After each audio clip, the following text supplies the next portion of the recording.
Preparem-se, porque a Amazona de Temícera, a princesa mais linda dos quadrinhos, está de volta na sua nova aventura solo. No vídeo dessa semana a gente vai falar sobre Mulher Maravilha 1984. O Filmografia começa agora e, como sempre, vocês são todos bem-vindos.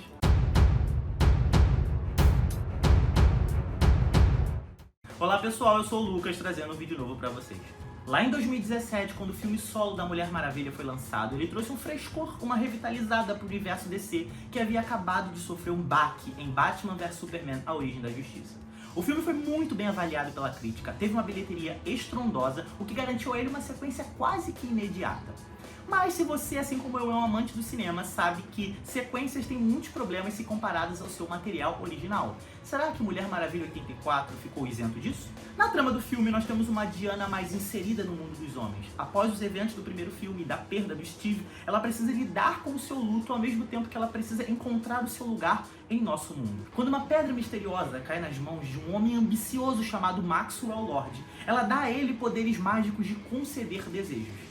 Assim, Diana precisará reverter tudo o que ele fizer antes que o nosso mundo acabe sucumbindo como consequência disso.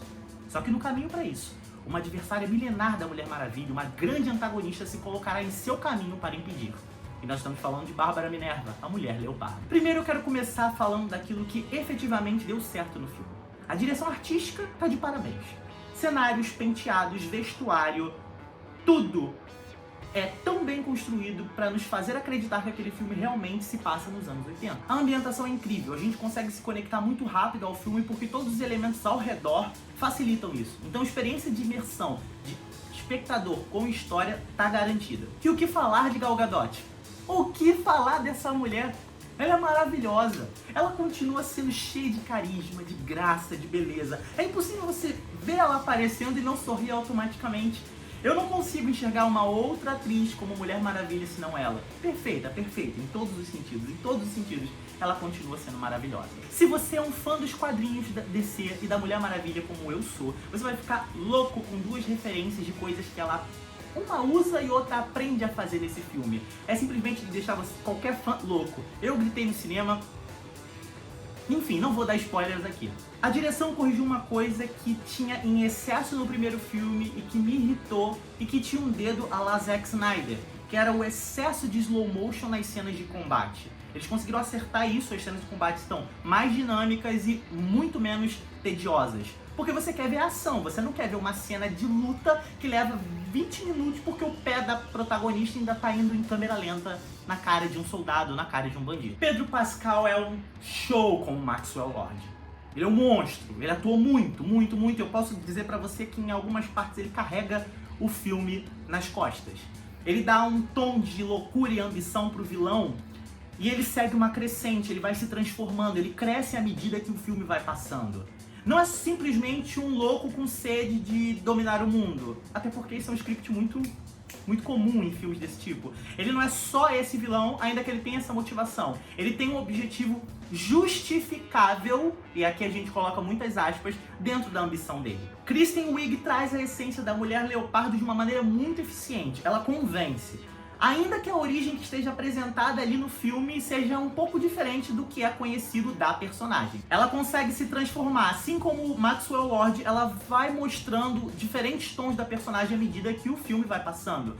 Inclusive, ela é tão versátil que em algumas cenas parece que são duas atrizes diferentes atuando. Mas é óbvio que nem tudo são flores e Mulher Maravilha 84 realmente caiu no problema das sequências. A história parece que não tá bem amarrada, o roteiro é bem esquisito, parece que ele é cheio de emendas, parece que a divisão de atos, primeiro, segundo e terceiro ato do filme é praticamente inexistente. Se você não estiver prestando uma real atenção no que está acontecendo, você não consegue ver a divisão exata do filme. É notório que a palavra que gira ao redor do roteiro, que é a espinha dorsal do roteiro desse filme, é verdade. E existe uma sequência de introdução no filme para montar um mini palco para que essa verdade surja lá no final. Mas não se faz necessária essa sequência de introdução, porque qualquer outro momento dentro do filme poderia ter trabalhado isso de uma maneira melhor. Então praticamente são 15 minutos iniciais do filme numa sequência que é desperdiçada. Aliás, desperdiçada não, é uma sequência que evidencia graves defeitos visuais do filme. Os efeitos visuais oscilam demais. Em alguns você consegue ver descaradamente que é aquele fundo verde onde Na pós-produção, os efeitos especiais são colocados e a física de movimento de vários personagens, principalmente da Mulher Maravilha, tá prejudicada. Repetiu o mesmo erro do Flash. Lembra da corrida do Flash em Liga da Justiça? Pois é, o mesmo erro acontece aqui. Não parece uma corrida, não parecem saltos, tudo parece estar deslizando, tudo parece estar gravitacionalmente confuso, gravitacionalmente errado. É notório aqui que a Patty Jenkins, que é a diretora do filme, que também foi diretora do primeiro, tenta trazer para o roteiro uma questão que é conhecida como jornada do herói. É um modelo de roteiro para fazer um herói passar por uma provação onde ele aprende algo e no final ele consegue sair vitorioso. E ela tenta fazer isso explorando um lado da Mulher Maravilha que não é exatamente o de semideusa, mas sim de humana. Como ela já faz parte da sociedade, agora ela se torna mais humana.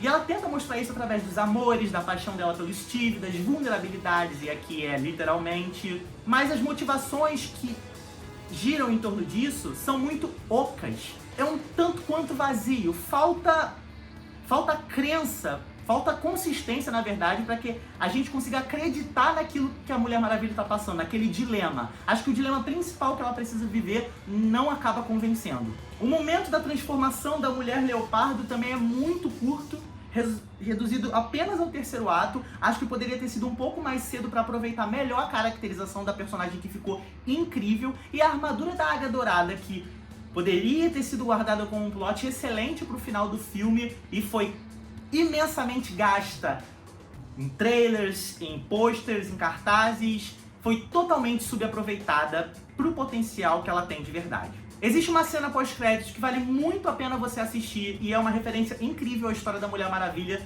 no cenário geral. Mulher Maravilha 1984 não é ruim, mas é bem mediano e bem aquém em relação ao primeiro filme. Você precisa relevar muita coisa das emendas de roteiro para acreditar na história.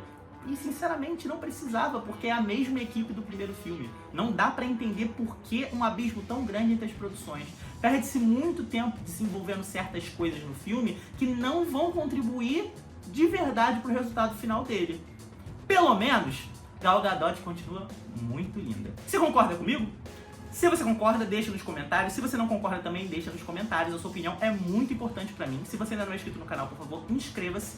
Deixe seu like e ative o sininho de notificação para saber sempre quando tiver vídeo novo aqui. Esse foi o Filmografia. Até a próxima semana, pessoal. Um abraço.